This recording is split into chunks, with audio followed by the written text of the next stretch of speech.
Thomas Gilman, he came in kind of as a favorite. I picked him to win this weight, although his side of the bracket was atrocious. Just to get here, he had to beat Corey Clark, which he did in 3 periods. He beat Jared Cortez, last year's cadet national champion, 1-0, 1-0, and Max Holbeck, 4-0, 7-0.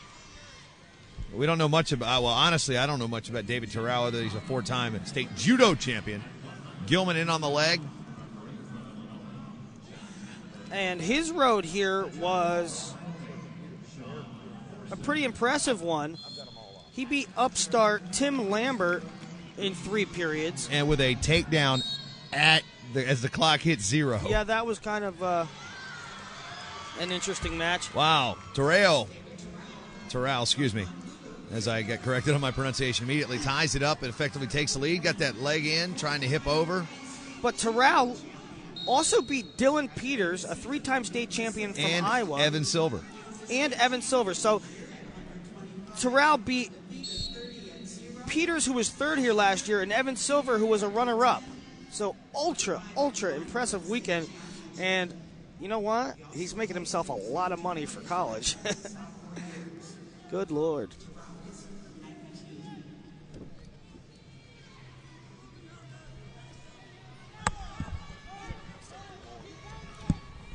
Front headlock, Gilman coming around. 1-point takedown, going to be confirmed. And I've had a lot of college coaches come up to me and say, what makes Thomas Gilman so good? What do you think about Gilman? Trapped arm gut. Actually, no, it was just a straight gut. Look, trapped. 2 on the exposure, 4-1 lead. And I say front head. He's a killer from front head.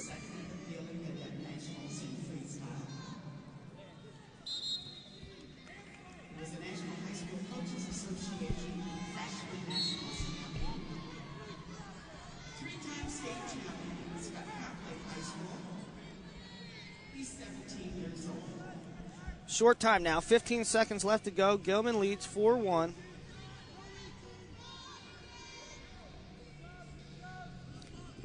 There's that arm throw. There's that judo coming out. That's something you see from the Hawaiian wrestlers. They're all versed in judo. I mean, even on the women's senior level, Stephanie Lee from Hawaii, nasty with her judo throws. We saw a sick judo throw. I believe it was in, when was that? Might have been in the women's finals. We saw a sick throw. And you can tell that was a little variation. It wasn't like an arm spin or a Japanese wizard. That was a judo type of throw. First period's going to go to Gilman, 4-1.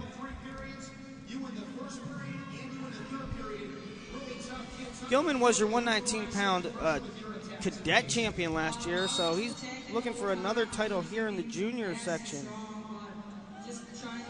Terao, just one of those kids that's come out of nowhere. Now Gilman behind. Going to get to 1 point. Gilman locks up a gut, then tries to switch off and try to move the trap arm. Didn't quite have a trap arm. Referee says no. Chair says 2. Excuse me, judge says 2. Judge says none. We're going to have we might have a conference here, but we definitely have blood time for Gilman's nose.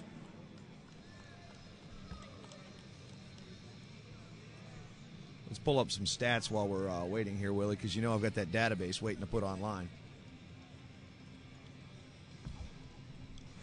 Of course, we know who the last junior national champion from Hawaii was.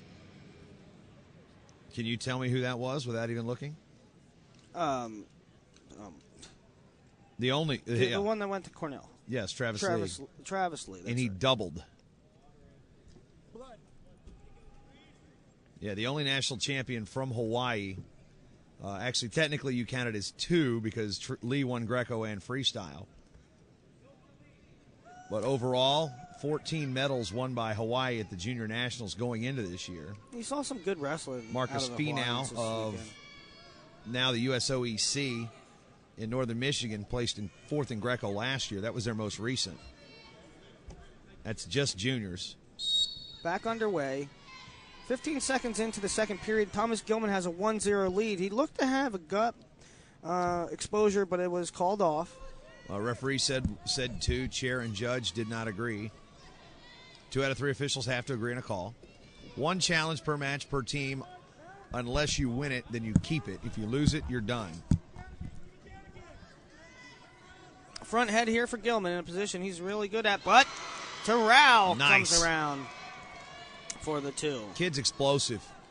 So 1-1 with Terao holding the last point. A lot of time left, though. 1:07 on the clock. Gilman might be one of the most sought-after lightweights of this upcoming year's recruiting class, if not the top lightweight.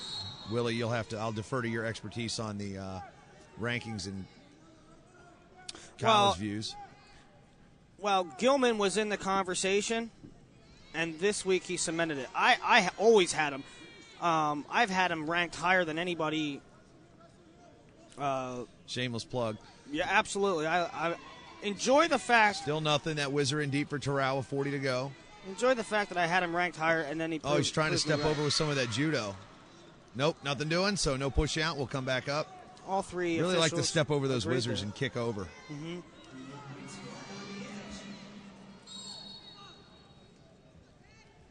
While Nebraska. And coming in, it's been rumored Gilman's looking at Iowa and Nebraska, but I know there's some smart schools in the mix, too. He's going to get a ton of calls. Looking for that dresser dump, but he doesn't quite finish it, but does get the 1-point push out. Referee threw up blue. Red confirmed, though. So Gilman gets the push out.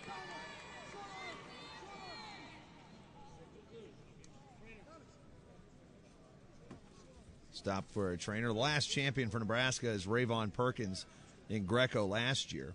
When was their last freestyle champion? Freestyle champion. Well, funny you should ask, because that's what I was looking for.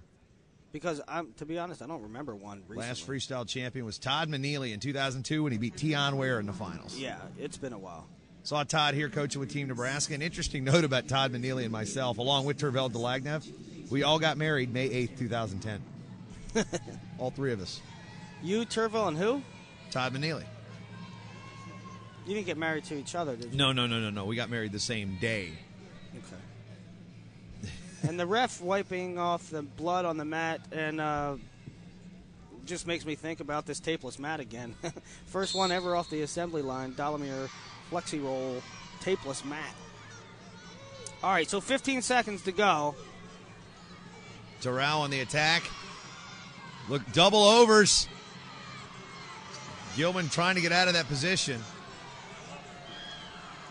2-1, and Thomas Gilman of Nebraska gonna win your national championship at 119 pounds. David Terao valiantly fighting through to make the finals. Really raised his stock as a wrestler.